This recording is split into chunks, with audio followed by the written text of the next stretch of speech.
Hey guys, welcome back to my channel. Today I will be sharing some actual interview questions that you may be asked at a Louis Vuitton interview or any interview for luxury retail. Last year I did a video called How to Get Hired at LV, and I shared my experience and my hiring process when I worked for LV many years ago.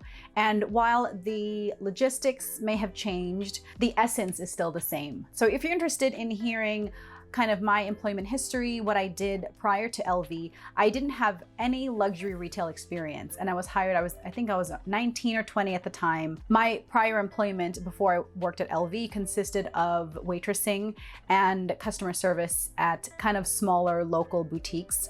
But I was able to get hired at LV, and I stayed there for many, many years until I left for law school. So check that video out. I share a lot of information on how to kind of get your foot in the door, what kind of employment you should look into if you're interested in a career in retail and luxury, and specifically luxury retail. Then at the end of that video, I promised to do a follow-up video of the actual questions you would be asked at an interview. It took some time, I moved in the meantime, but in this video, I will be sharing with you the actual questions that you may be asked once you get your foot in the door and land an interview with LV. So like I said, I was hired many years ago before the kind of advent of the internet and online hiring. We are kind of in the tail end of this pandemic, but it has really changed the way that companies are hiring. And so while my hiring process was pretty much 100% in person, nowadays it's very common to have kind of an internet component with your hiring process. You might be required to apply online first. And again, this is just for a client advisor position, but you likely would be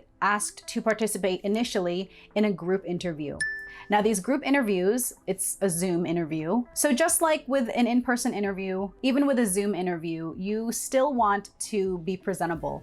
And since I left LV, again, I went to law school. I've had my legal career now for over 10 years. And now I'm actually on the other end of the hiring process when we interview for new candidates. So as the interviewer, I was very aware of potential candidates and how they presented themselves during the interview. Obviously, we focused on the credentials and everything, but how a candidate carried themselves in an interview and conveyed their professionalism was very important to me as an interviewer. So that's number one. Even if it's just a Zoom interview, you still want to look presentable, be professional, be articulate, speak clearly, and answer responsively. So let's get into the questions. And again, like I said, before I worked for LV, I worked for several different fashion retailers, and the questions are very similar across the entire industry. Now, to tailor my response to LV in particular, I really had to brush up on the history because LV is known all about their heritage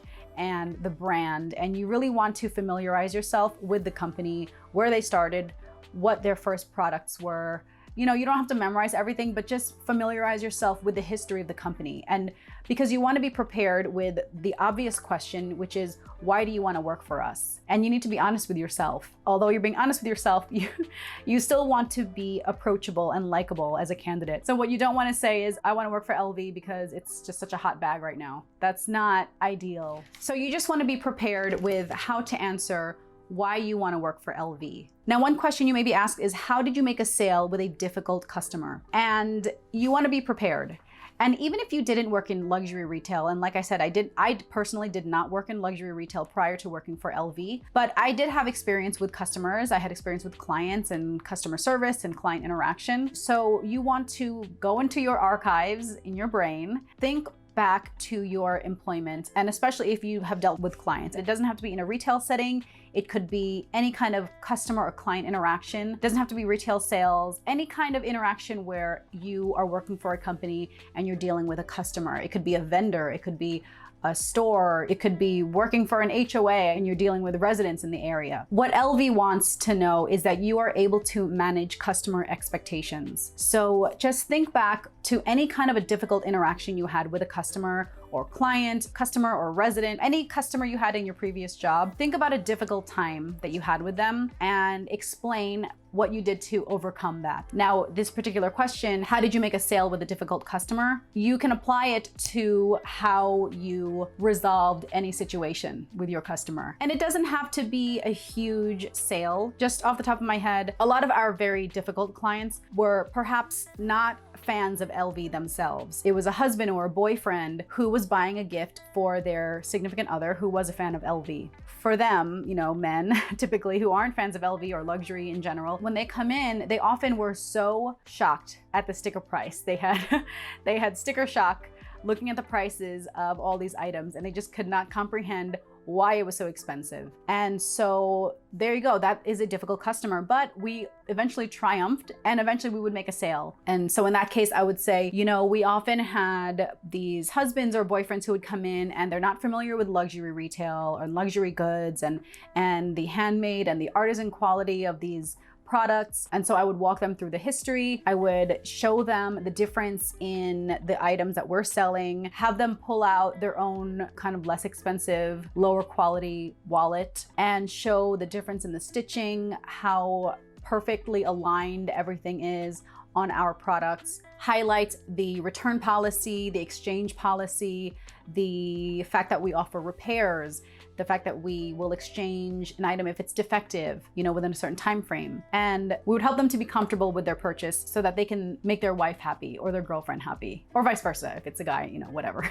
Sometimes they'll ask, tell us about how you handled a difficult return. And even if it's true, what you don't want is to let the fact that maybe you were just a sales associate kind of hinder your response. So in my case, prior to working for LV, I was strictly a sales associate. I wasn't a manager, I wasn't a supervisor. I think I was a key holder, which is a big deal. If you work at a store, that means you have the key, you can open the store. I often wasn't able to return items on my own just because I was limited by the fact that I was just a sales associate and we needed an assistant manager or supervisor to, you know, okay the return. What you don't want to respond with is, oh, well, I was just a sales associate, so I never really dealt with returns. You did deal with returns. Even if you maybe didn't complete the return, you know, you didn't do the final approval, you did have to deal with the initial greeting, the intake. I mentioned this in several videos where some of our most problematic clients were those who were returning items. You did have to interact with a customer who was often upset because maybe they wanted to return something that was worn or wanted to return something that was beyond the return exchange period. So you just have to be honest. And so if there was a difficult situation with the return, maybe don't talk about the most problematic one, but talk about one where you were able to resolve the situation amicably.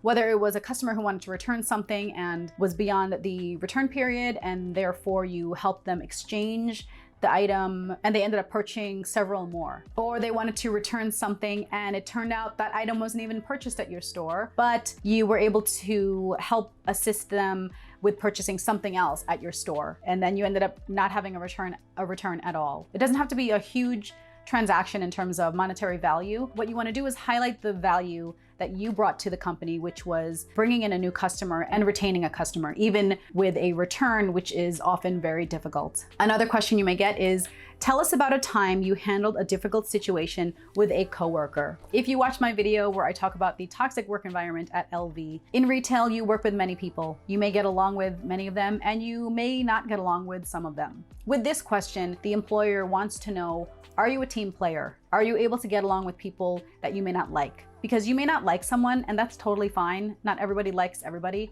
but you have to get along with people and you have to work with them. And again, you know, these aren't canned responses. These are just suggestions that I'm offering, but you want to tailor it to your experience. So think of a time where you had a difficult situation with a coworker and where you were able to resolve it amicably. Just like with a difficult client, talk about a time where you had any kind of an adversarial situation with a coworker. In my toxic work culture video, I talk about how some of my colleagues were very cutthroat with sales. Even though at the time it wasn't commission-based, it was a very cutthroat environment for some of my coworkers. So it's one thing to just say you're a team player, but what LV and what any other luxury retailer wants to know is, are you a team player? How do you become a team player? What did you do?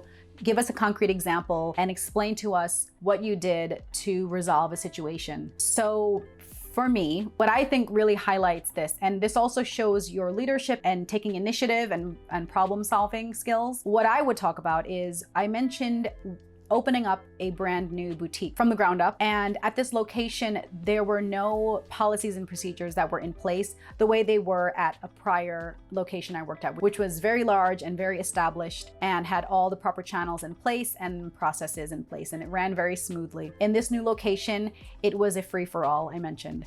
And so what I did was, specifically with the shipping situation, I essentially was in charge of shipping pretty much all the orders. At that location, there was no official operations kind of a supervisor. You were in charge of opening and closing all your sales and charge sends. But what ended up happening is I would be kind of relegated to the stock room often. And so I would have to ship out these orders. Of course, I'm very careful and orderly when it comes to my orders and shipping out and making sure it gets to the right client, the right address, checking everything, making sure the addresses match up. But what would end up happening is my coworkers or, one of the managers will leave a bag for me, sometimes with an invoice stapled to it, sometimes not. Sometimes it's just a Post-it note with, oh, so-and-so client, look it up in the system. And so it was very messy. So what I did was I created a form, a shipping form, very simple. If you wanted me to ship your order for you, you need to fill out this information, have the client's address, have the client's full name, their shipping address, their billing address must match. Because often they would just tell me, oh, ship this to so-and-so client, and they're in the system, look it up. Well, I don't know. There could be multiple names. There could be multiple clients with that same name. There could be multiple client profiles and multiple shipping addresses. I need to know exactly where it's going so that I can have accountability to show that, okay, this was where you wanted me to send this. This is my shipping label that I created. Here's a copy. This is the date it went out. Here's the date it will be estimated to be delivered. And I enacted this shipping procedure, and they adopted it and continued it even after I left. And so that was a way to avoid any kind of confusion or difficulty with coworkers who were upset that, they wanted me to ship it to a totally different address. Often we would have clients who wanted us to ship to their work address. Well, that's fine, but that work address has to be listed as their billing address. And some clients had that, but some of them didn't. And I'm not going to ship it to an unlisted work address for a client that I did not help, unless you tell me with this form that you signed off on that it's okay to ship to this person. So after that, there was no more confusion. There was no, accusations of shipping it to a different address or delaying shipping, because sometimes they would leave a bag and they won't follow up, and I don't see it until, unless they put it in a specific spot. Orders would be delayed being shipped out because they're putting it in totally random places in the stockroom. So for me, I would highlight that situation as a way where I personally dealt with a difficult coworker in a difficult situation and resolved it with a positive benefit for the store. Now, those are all questions that you may be asked, and you likely will be asked. What you don't want to do is get into negatives, and what you don't want to do is badmouth your prior employment. And they may ask you, why do you want to leave your current job? Even if your current job is terrible and your manager is toxic and you just don't get along with anyone, what you don't want to say is any of those things that I just said.